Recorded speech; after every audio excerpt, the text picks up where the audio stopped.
Xi Jinping a parlé avec Zelensky pour la première fois depuis le début de la guerre en Ukraine. Le président ukrainien a parlé d'un appel long et significatif. Un accord pour mettre fin à cette guerre est-il envisageable? Qu'en pensez-vous? Faites-le nous savoir ci-dessous et abonnez-vous si vous souhaitez suivre nos vidéos. Bienvenue de Regard sur la Chine. Le dirigeant chinois Xi Jinping s'est entretenu avec son homologue ukrainien Zelensky mercredi. C'est la première fois qu'ils se parlent depuis l'invasion de l'Ukraine par la Russie. Zelensky a qualifié l'appel téléphonique d'une heure de long et significatif.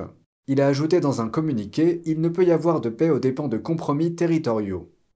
Xi a déclaré que la Chine enverrait un envoyé spécial en Ukraine et dans d'autres pays pour aider à mener une communication approfondie avec toutes les parties en vue d'un accord politique sur la crise ukrainienne. C'est ce que rapportent les médias d'État chinois. Tout en reconnaissant que les actions de la Russie constituent une crise pour l'Ukraine, Xi n'a pas encore utilisé le mot « invasion ». Cet appel intervient quelques jours seulement après que l'ambassadeur de Chine en France, Liu Xiaoye, a déclaré à la télévision que les anciens pays soviétiques n'avaient pas de statut effectif dans le droit international. Ces commentaires ont suscité un tollé dans le monde. Pékin a même séparé publiquement le pays des propos de l'ambassadeur. Plus de 600 millions de dollars, c'est la somme que British American Tobacco a accepté de payer pour un règlement. La société était accusée d'avoir violé les sanctions américaines en vendant des produits à la Corée du Nord. Un banquier nord-coréen et 2 facilitateurs chinois sont concernés par des poursuites. Le règlement concernait les ventes de tabac effectuées entre 2007 et 2017. Il s'agit de la plus importante pénalité liée aux sanctions contre la Corée du Nord dans l'histoire du ministère de la Justice. Cette affaire et d'autres du même genre servent de signal d'alarme pour les entreprises qui soutiennent des régimes voyous, comme la Corée du Nord, par le biais de leurs activités. Elles doivent mettre en place des programmes de conformité. La Corée du Nord est confrontée à une série de sanctions américaines visant à empêcher le financement de son programme nucléaire et de missiles balistiques. British American Tobacco a déclaré avoir conclu un accord de poursuite avec le ministère de la Justice.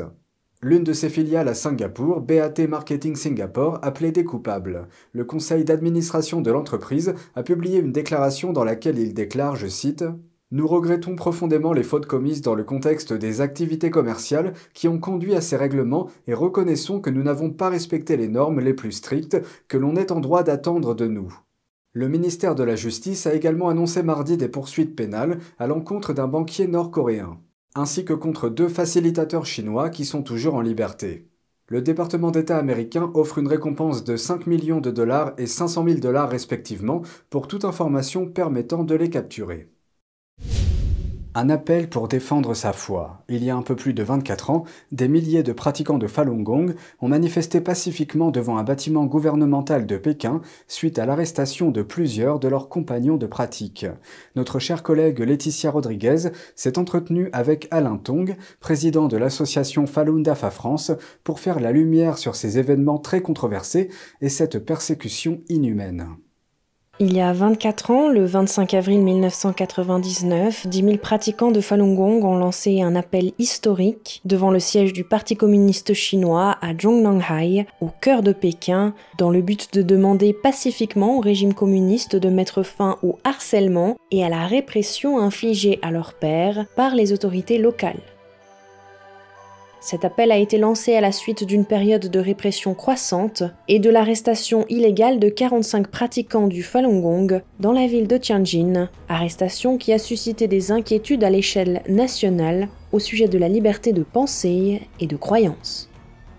Moins de 3 mois plus tard, le régime allait lancer une campagne de persécution totale contre cette pratique spirituelle. À cette époque-là, déjà, il y a beaucoup de pratiquants. On était 70 millions, ou voilà, entre 70 millions et 100 millions de pratiquants. Et comme je vous ai dit, ceux qui ont vécu la pratique trouvent que c'est injuste, donc de la part des uns et des autres. Donc ils se sont dit, bon, ben, on va quand même dire de la vérité auprès du gouvernement, qu'il faut que le Falun Gong soit pratiqué librement et que ces livres soient publiés. Curieusement, d'après ce que j'ai vu et j'ai noté dans ma tête, c'est que ces 10 000 personnes sont guidées par les policiers sur place et il leur a dit de faire la queue et de ne pas trop gêner, bien sûr, la circulation, mais d'ailleurs, je crois que ce qui est fait par les pratiquants eux-mêmes, voilà, c'est un point d'eux-mêmes de ne pas gêner la circulation.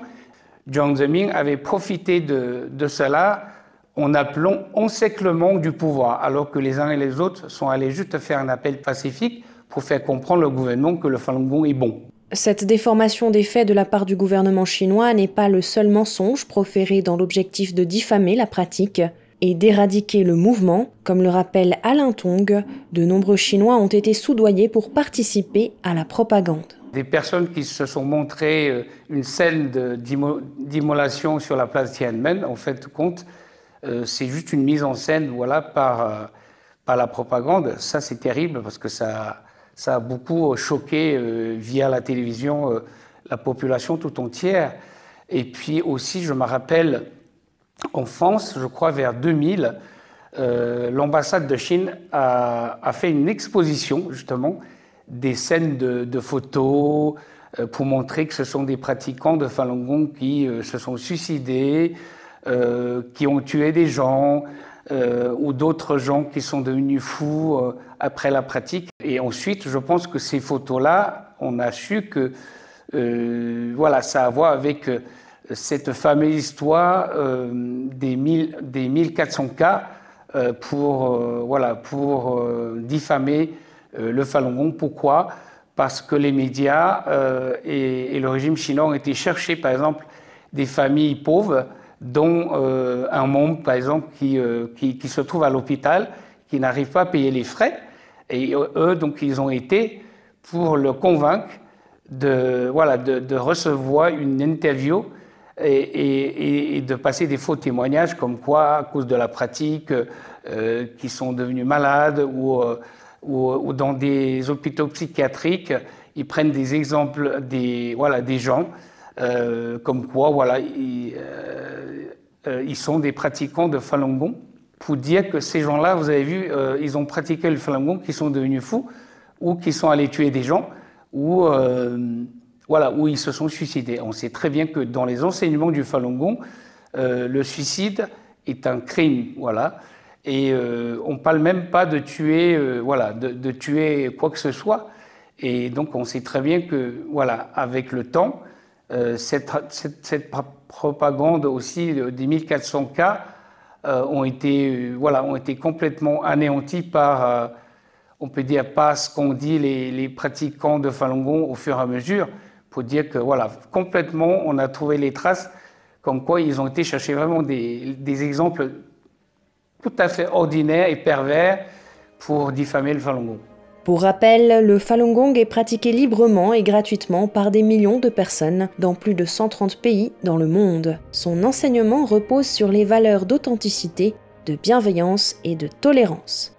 Depuis juillet 1999, le régime communiste chinois a déployé des efforts extraordinaires pour éradiquer ce mouvement, soumettant les pratiquants à des détentions arbitraires, à de graves tortures, à de lourdes amendes, à des travaux forcés et à des discriminations sociales, ainsi qu'à des prélèvements forcés d'organes. La Chine est en train de perdre le titre de pays le plus peuplé du monde. Voici un examen de la situation. Nous sommes ici aujourd'hui parce que la population mondiale est en train de se réorganiser. Rachel Snow, démographe à l'ONU, a récemment déclaré que la population de la Terre atteindrait 8 milliards d'habitants en novembre, soit le chiffre le plus élevé que le monde ait jamais connu. Plus d'un tiers de ce chiffre est constitué par la Chine et l'Inde. La population de l'Inde est en passe de dépasser celle de la Chine d'environ 3 millions d'habitants d'ici le milieu de l'année. Les Indiens considèrent ce boom à la fois comme un défi et comme une opportunité. À mon avis, la surpopulation ou le surpeuplement est un facteur dévalorisant pour le sous-continent, parce que les ressources naturelles s'épuisent et que dans le même temps, la population augmente. L'Inde est le pays qui compte le plus grand nombre de jeunes. Nous allons aider le monde entier à se développer. La Chine est le pays qui compte le plus grand nombre d'habitants depuis le début du recensement universel, il y a plusieurs dizaines d'années. Son avantage démographique et la main-d'œuvre bon marché du pays ont contribué à son ascension en tant qu'usine du monde. Mais pour la première fois l'année dernière, la population chinoise a connu un déclin avec un taux de natalité atteignant des niveaux historiquement bas, moins de 7 pour 1000 personnes. C'est 2 fois moins que l'Inde. Si la tendance se poursuit, dans 30 ans, les États-Unis auront un taux de natalité supérieur à celui de la Chine. Pékin minimise cette évolution. Un porte-parole du ministère des Affaires étrangères a déclaré, je cite, « Le dividende démographique ne dépend pas seulement du nombre total, mais aussi de la qualité ». Mais les experts estiment que la croissance de la main-d'œuvre indienne pèsera sur l'économie chinoise. Les données montrent qu'en 2022, l'âge moyen en Inde était d'environ 29 ans, soit près de 10 ans de moins que la moyenne chinoise. Au début du mois, la ministre indienne des Finances a déclaré que le pays avait pour objectif de devenir une alternative à la Chine dans la chaîne d'approvisionnement mondiale. Puissance émergente en Asie, l'Inde est considérée comme un contrepoids majeur à l'influence de Pékin dans la région. Elle est également un partenaire important des États-Unis. Les États-Unis et l'Inde sont tous deux membres du Quad, un réseau diplomatique de 4 pays visant à contrer l'agression de la Chine dans l'Indo-Pacifique. C'est tout pour aujourd'hui, merci d'avoir suivi Regard sur la Chine. On se retrouve lundi pour une nouvelle émission, prenez soin de vous et à bientôt.